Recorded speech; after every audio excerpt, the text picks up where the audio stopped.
या बातमीचे प्रायोजक आहेत हॉटेल बडे पीर. आमचा पत्ता विजापूर वेस आणि दुसरी शाखा जिंदाशाह मदार चौक, सोलापूर. अन्न व औषध प्रशासनाने शहरातील गुटखा, मावा आणि इतर प्रतिबंधित तंबाखूजन्य पदार्थांच्या विक्रेत्यांविरोधात धडक मोहीम सुरू केली असून 1 एप्रिलपासून आतापर्यंत 26 कारवाया करत तब्बल 32,37,424 रुपयांचा मुद्देमाल जप्त केला आहे. या कारवाईमुळे शहरातील अनेक पानटपऱ्या बंद राहिल्याचे चित्र दिसून येत आहे. अन्न व औषध प्रशासनाच्या 3 विशेष पथकांकडून शहरातील विविध भागांत सातत्याने तपासणी मोहीम राबविण्यात येत आहे.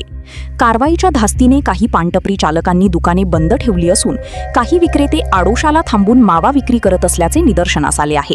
सरा चौक, बेगमपेठ पोलीस चौकी परिसर, 7 रस्ता रेल्वे स्टेशन मार्ग, मौलाली चौक आणि नवी पेठ या भागांमध्ये प्रतिबंधित तंबाखूजन्य पदार्थांची विक्री होत असल्याची माहिती प्रशासनाला मिळाली आहे.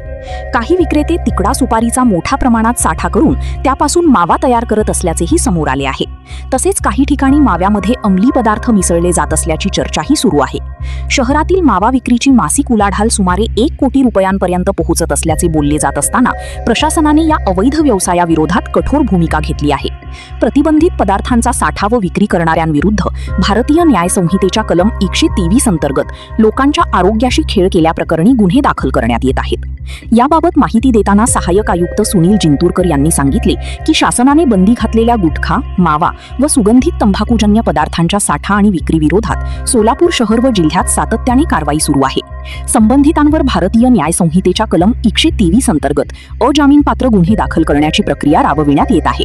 प्रशासनाच्या या मोहिमेमुळे शहरातील प्रतिबंधित तंबाखूजन्य पदार्थांच्या अवैध विक्रीला मोठ्या प्रमाणात आळा बसण्याची अपेक्षा व्यक्त केली जात आहे.